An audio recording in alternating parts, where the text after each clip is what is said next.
एमपीएससीच्या परीक्षेमध्ये सोलापूरच्या सोनाली आणि सचिन कदम या बहीण भावांनी बाजी मारली आहे। सोनाली पहिल्याच अटेम्प्टमध्ये एमपीएससीची परीक्षा पास झाली आहे, तर तिच्यासोबत जामनेरचा सुदर्शन पाटील, सांगली आटपाडीची अश्विनी शेंडगे या दोघांनी देखील यश संपादन केलंय। या सर्वांची डीवायएसपी या पदासाठी निवड झालेली आहे, तर श्रीरामपूरची अंजुम पठाण हिची सेक्शन ऑफिसर पदासाठी निवड झाली आहे। या साऱ्यांवरच अभिनंदनाचा सध्या वर्षाव होतोय। शिवाय या साऱ्यांनी अभ्यासाचं केलेलं नियोजन आणि घरच्यांचा पाठिंबा यामुळेच हे यश आपण मिळवू शकलो, अशी प्रतिक्रिया त्यांनी महाराष्ट्र वनशी बोलताना दिली आहे। एमपीएससीचे निकाल कालच जाहीर झालेले आहेत। अनेक मुलांनी यामध्ये यश मिळवलेले आहे। आपल्यासोबत यातलेच काही यशवंत आहेत।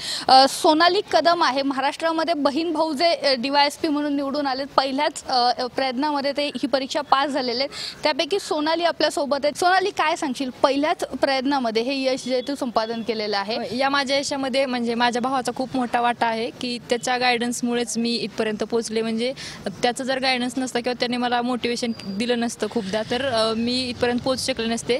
तो यूपीएससीचा अभ्यास करतो आणि यावेळेस पण तो यूपीएससी इंटरव्ह्यूला आहे। यावेळेस एमपीएससीचा अभ्यास आम्ही दोघांनी मिळून केला होता आणि या फील्डमध्ये येण्याचं पण मी त्याच्यामुळेच ठरवलं होतं। स्पोर्ट्समध्ये पहिला आलेला आहे, डीवायएसपीचं रँकिंग आहे। काय सांगशील, म्हणजे हा अभ्यास करणं ही सगळी कसरतच आहे एक प्रकारची, म्हणजे खेळ आहेत आणि त्याबरोबरीनं अभ्यास। अनेक जणांना हे जमत नाही, तर याचं नेमकं गमक काय? जर टाईम मॅनेजमेंट आपलं योग्य असेल, म्हणजे कुठली गोष्ट असू द्या, ते स्ट्रेस असतो किंवा प्रत्येक म्हणजे बऱ्याच गोष्टी आपल्याला आयुष्यात करायच्या असतात, पण आपली टाईम मॅनेजमेंट असेल आणि आपली जिद्द, आपली आवड असेल तर कुठल्याही क्षेत्रामध्ये आपण यश मिळवू शकतो।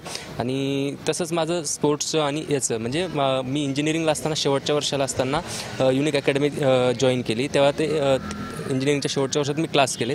तर इंजिनिअरिंग झाल्या मला STI हे पद मिळालं पहिल्याच प्रयत्नामध्ये आणि त्या पदावर आत्ता मला 4 महिने झाले रुजू होऊन, आणि त्यानंतर लगेच हा रिझल्ट आला आणि इथे माझी डीवायएसपी म्हणून निवड झाली। या क्षेत्रामध्ये ज्या येणाऱ्या मुली आहेत त्यांना काय सांगशील?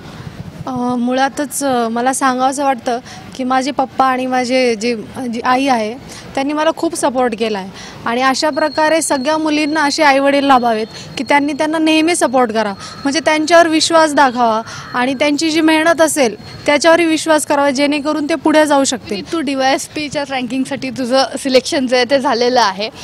एकूणच हा सगळा अभ्यास आणि हे मिळालेलं यश, या यशाचं खरं तर म्हणजे श्रेय माझ्या आईवडिलांना जातं की 3 बहिणी असताना आम्ही 3 बहिणी आहे आणि गावामध्ये एज्युकेशन म्हणजे बॅकग्राऊंड फक्त ग्रॅज्युएट असलेले ते, पण मुलींना शिकवण्याची जिद्द एवढी फार मोठी की पहिली बहीण माझी डॉक्टर आहे, दुसरी सायकोलॉजिस्ट आहे, आणि मी आता या पदामध्ये येण्यासाठी धडपडत असताना तो जो विश्वास दाखवला माझ्यावरती, आणि एक मुलगी आहे म्हणून घरी बसून किंवा इतर गोष्टी मनात न मानता त्यांनी जो सपोर्ट मला केला, तर त्याच्यामुळं मला वाटतं की हे यश मिळवू शकले।